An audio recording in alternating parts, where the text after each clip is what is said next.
Мам, құрсын, өзіңізге қараңызшы, үлкендер қатты ауырып жатыр дейді. Ана папаға да айтыңыз, бүкіл ауылды шапқылап, туысқандарды аралап жүре бермесін. Жалпы бар ғой, үйде отырсаңыздар жақсы болар еді. Мен де бір жағынан қорқып келе жатырмын. Мыналарды той жасамайтын кезде бар ғой, пандемиямен жағаласып. Біздікі сол енді беташарға барып көрініп қайту ғой, ұят болмасын деп. Қайтеміз? Жоқ, қалмаймыз. Барамыз да қайтамыз қазір. Қалу-палу деген жоғынан. Оның үстіне қаланы жабат деп жатыр ғой, соған үлгеріп қалсақ болды әйтеуір. Жарайды ма, давайте. Сосын хабарласам, біз міне келіп қалдық уже. Аха, бетіңізден сүй.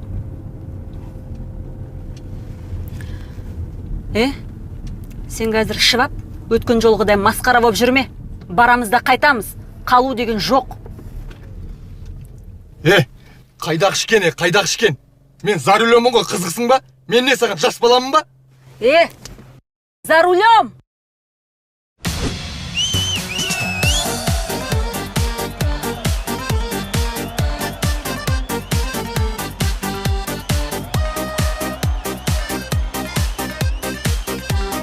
Бермейді саған кілтті. Емес, мас емес, мен сапсаумын, жарқат.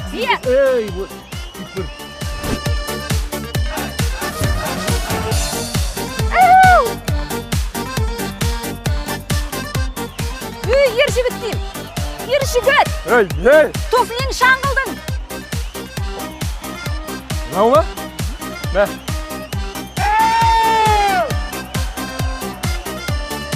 Зажиган!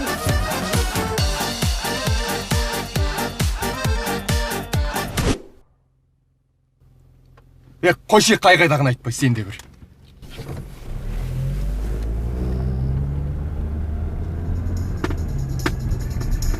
Осы сен төркініңе барғанда... Телефонға келдік қой міне. Қош, шаршадым мен сенен, өмірі үстесің сен. Адам сияқты тойға шығамыз да, адам сияқты қайта алмай қаламыз бұл шақта. Күнде шыбатырым ба? Сен кінәз?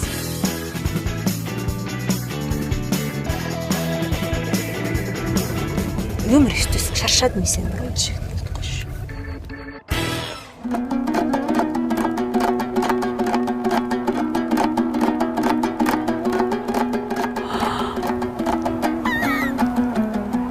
Жолпан! Алмалар келді, айттым ғой саған келеттім. Сібе бесмін.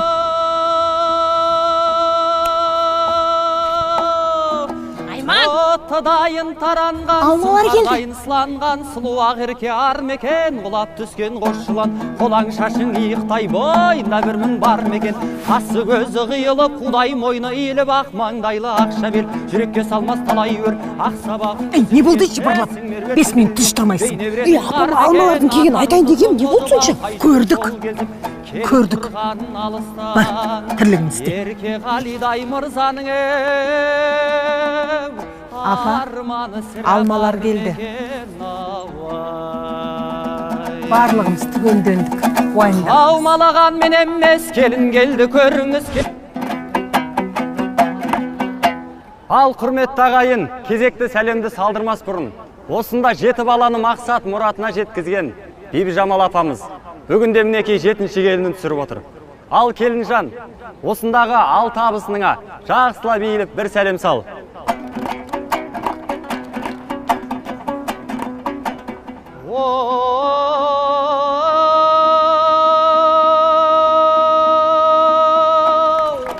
Генерал келін Бейбігүл, полковник келін Жазира, майор келін Сәлима, капитан келін Алмаға, және екі жағындағы тұрған ефрейторлар Айман мен... Той басталғанда келгенін қалай кетті? Ертерек келіп көмектеспейсің ба? Келін жан бір сәлем.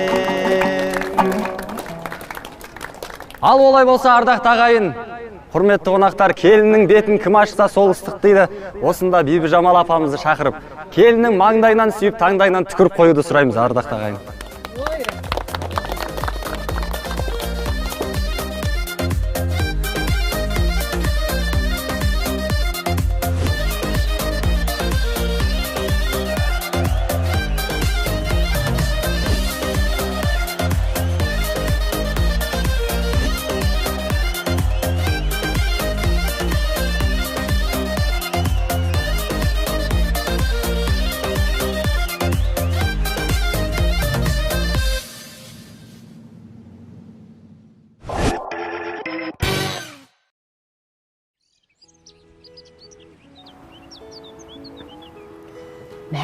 апа, бүкіл ауылдың қатындары кешегі беташарды керемет өтті деп жатыр ғой.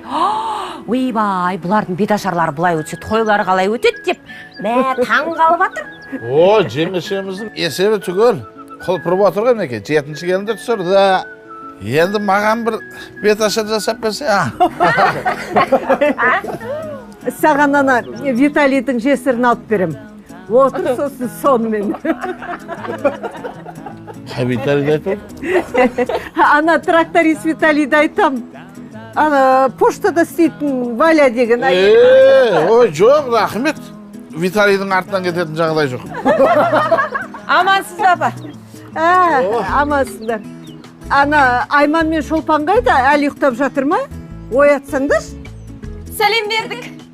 О, үлкен рахмет. Ол табыңдар.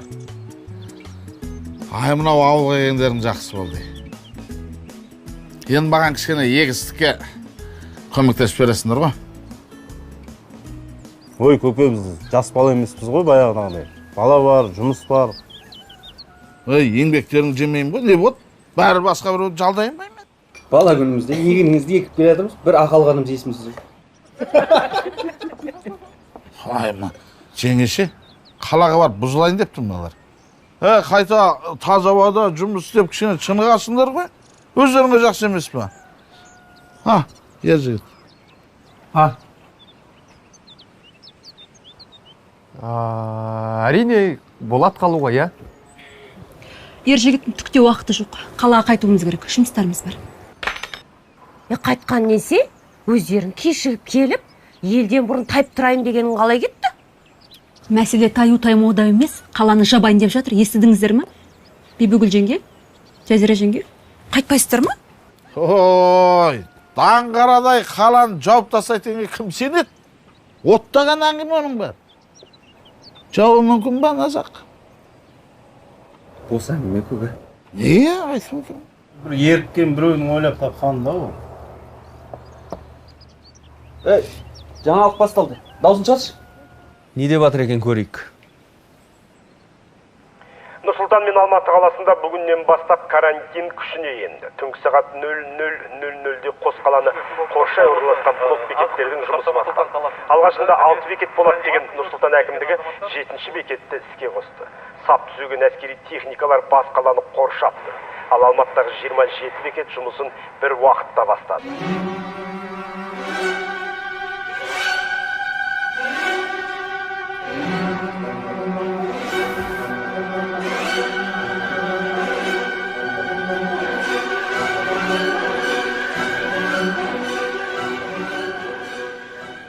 Hey, Бибігүл, отыр деймін.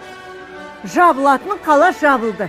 Енді мына үйдің тірлігін істеп бірақ кетіңдер. Уайымдамаңыз апа, бәрін реттеп қайтамыз.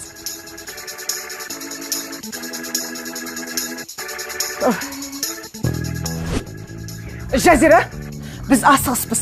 Асықпай мына үйді жинап реттеп кетіңдер, жарай ма? Тұр жеңеше, бәріміз де асығыспыз ғой.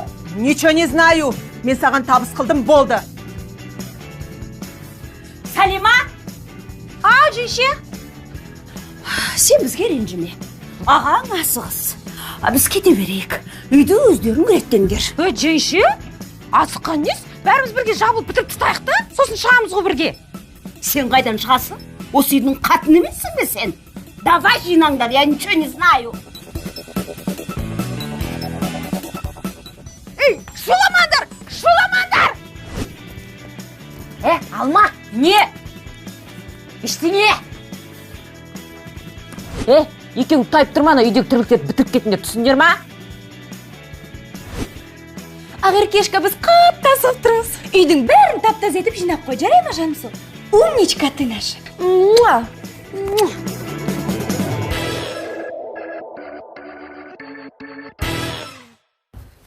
Жол.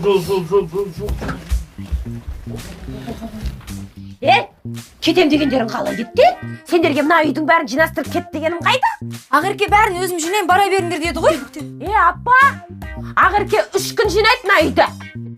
Нағыл дейсің, бар да өзің жина. Осы біреу қылқылдап қоймайды екен, кет шары бар. Жабылмай жатыр. Тұр, енді көрейікші. Енді несіне асығып жатсыңдар? осы үйде бола берсеңдерші. Жылына бір келсеңдер, келесіңдер. Әйтпесе ол да жоқ. Хей! Сағынышымыз да басылмады ғой. Не болды сонша? Апа, үйде жұмыс көп. Үлкен той болар алдында бір апта бұрын келіп жатам. Апау, мен бар ғой. Бір ай бұрын келіп жатам. Ай, Алма, сенікі не асығса? Ай, осы үйге келсең бір күннен артық қонбайсың. Апа, келін боп түскен кезде бір апта жаттық қой. Ей, сендер үйректің балапандай мыналарға ере бермесеңдер, сендер ең болмаса қалсаңдар осы үйде. Апа, қазір қалаға кіре алмасақ, точно қайтып келеміз. Қайдағын айтпаш, Құдай сақтасын. Апа, уайымдамаңыз, бәрі жақсы. Сағынсаңыз, міне телефон бар, хабар алысып тұрамыз.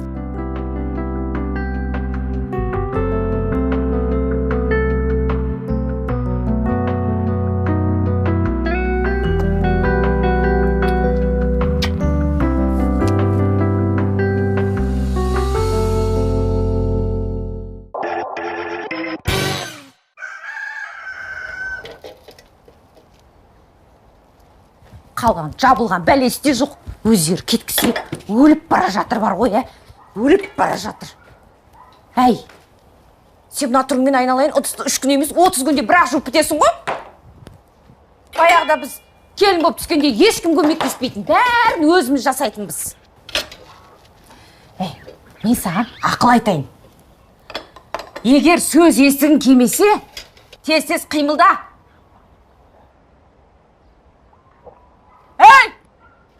Ау жеңеше, не дейсіз? Тез-тез қимылда дейін.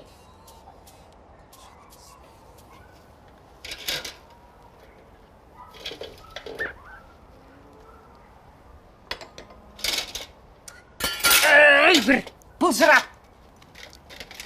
Бірінші және соңғы рет көрсетем.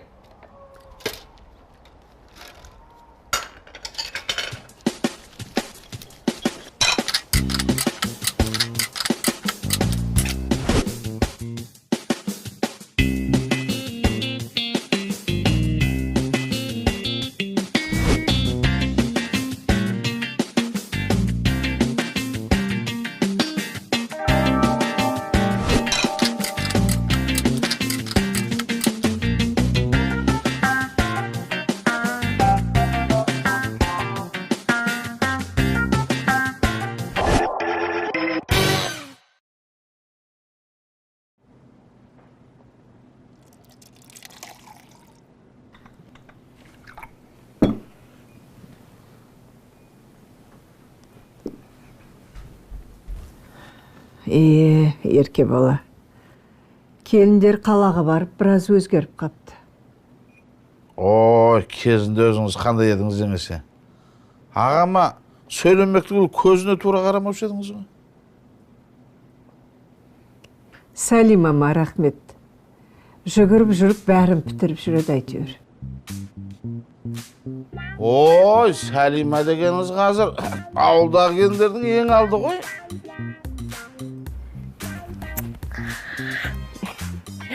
Осы, қаланың келіндерін айтам да, олар бар ғой. Әй, сен не мақтағанға кел, отырып алып бар, тірлігін істе. Ана кенже келінге көмектес. Ол да әбден шаршады. Келмей жатып бар тірлікті мойындарына салып қойдыңдар. Ойбай, тегі, кенже келін де қапсыз ғой. Кенже келін тәтті болады ғой дейм, я? Ай, бәрекелді. Бізді баяғыда өйтіп еркелетпеуші едіңіз ғой? Бар дейм. Ай, бәрекелді.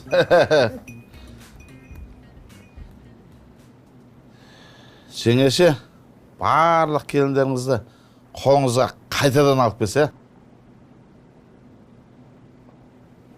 Айтпа. Бір айда жіптік те қылар едім ау.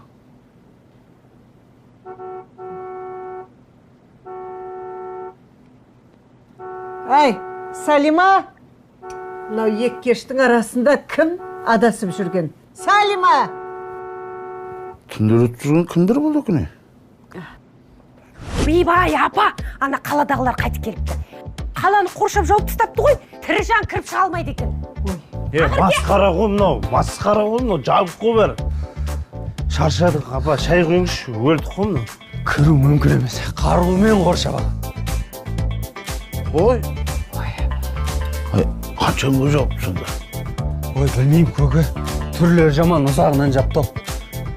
Шай беріңіз. Жеңеше, дұғаңыз қабыл болды ау деймін. Ha? Çay şimdi. Yetiştir mi?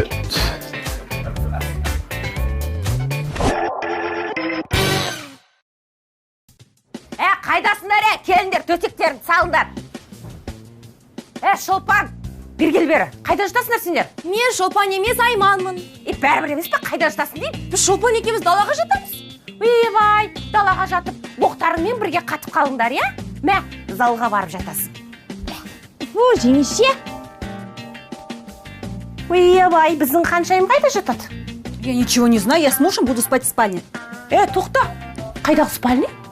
Келін жаныма, қарасайшы абыройға. Біз жатамыз спальныға. Абырой туралы әңгіме болып жатыр ма? Апалар, қайдағы спальня? Ол жақта шымылдық ілініп тұр ғой, жас жұбайлар жатады емес па? Зәжеш, жүр онда залға құлайық. Мен ештеңе білмеймін, бөлек ұйықтаймын. Бөлек ұйықтайтын болсаң, мә, далаға барып жат. Или қораға барып жатасың ба?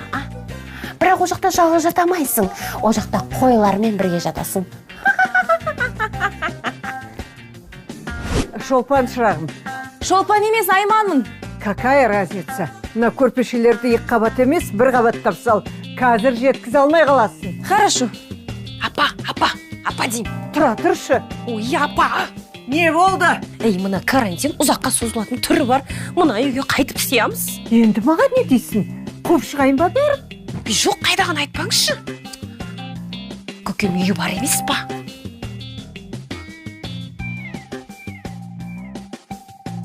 Ай, Бейбігүл, Жазира, жиналыңдар бәрің.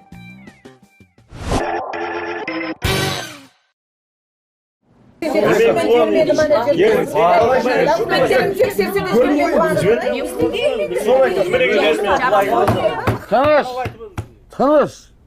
Ай, не болған сендерге? Жеңешеміз тыңдайық па? Мынау жағдайды көріп отырсыңдар. Бұл ұзағынан болады деп жатыр. Салима, тізімді кеш.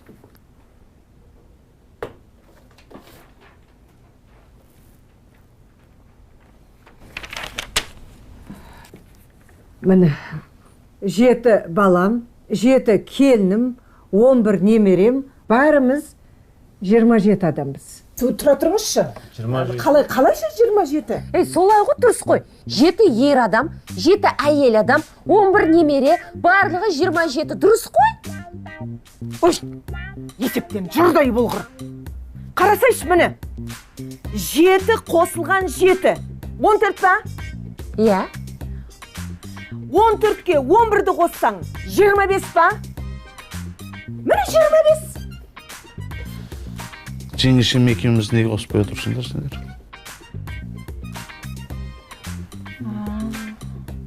Бәсе, солай айтқаным ғой мен? 27 болады. Дұрыс қой, дұрыс қой. Енді қалай Ашылмайды, үйді жинап кетесің. Қалай болмас, 27 Адам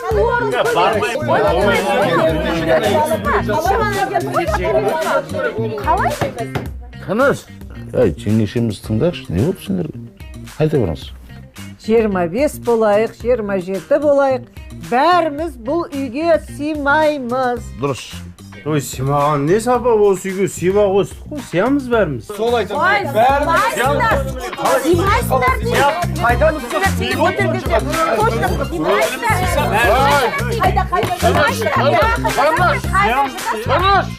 Сыймаймыз.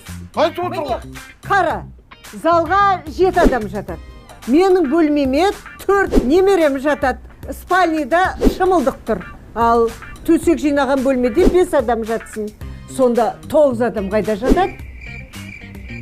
Сыймай тұр ғой. Ой, апа, беріңізші, қалай есептегіз? 9 адам сыймай тұр деймін. Так, мына жерде залға 10 адам жатсын.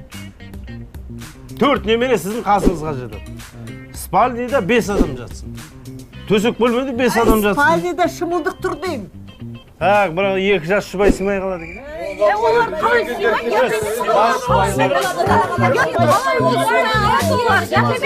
Жоқ, енді ол жатқанда сиятында бар. Жоқ, апа, 2 жас жұбай Қысқасы біз ер жігіт екеуміз мамамның үйіне барып жатамыз. Ақыры үй бос емес екен, мамамның үйі бос.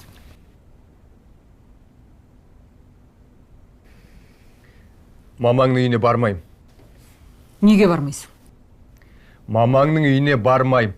Шаршатты сенің мамам дегендерің. Мамамнан не қорлық көрдің осы сен? Ей, мамаңнан емес, сенің мамалағаныңнан шаршадым мен, мамалағаныңнан. Шаршасаң осы жерде қалып демал, өзім барам. Қайда кеттің, бер кел деймін саған,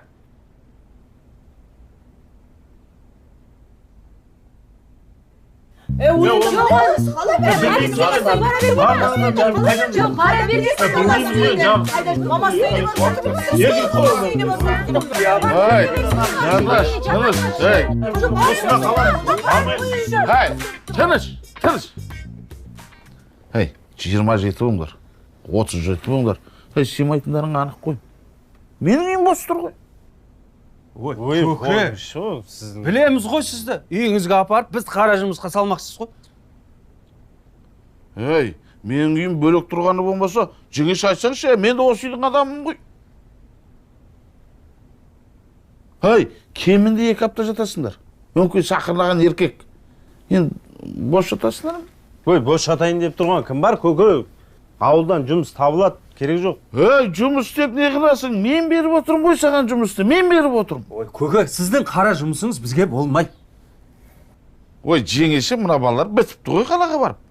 Ақсаусақ болып. Қайта денелерің шынығады, таза ауа жұтасыңдар. Белден айырылатын жағдай жоқ, сіздің ауыр жұмысыңызды жасап. Бармаймыз ешқайда. Үйде қаламыз, осы жерде. Сендерге бар ғой, айтып отырған мен ақымақ. Келіндермен ақылдасайшы. Әйтпесе келіндерден қорқып отырсыңдар ма? Міне, айтып отырмын, еңбегін жемеймін, ақшасын төлеймін деп отырмын. Бөтен біреуге төлегенше өзімнің балаларыма берейін. Жаным ашып отырмын менің. Не дейсіңдер?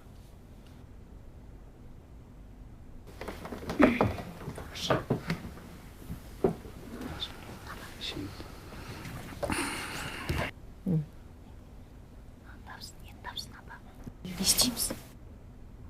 Апа. Бұл, принципе, жидет. Минуттарың бітті. Не шештіңіздер? Ерке баланың сөзінің жаны бар. Біріншіден, бәріміз бұл үйге сыймайтынымыз анық. Екіншіден, сонша күн құр жатқанша нан пұлдарыңды тапқандарың дұрыс.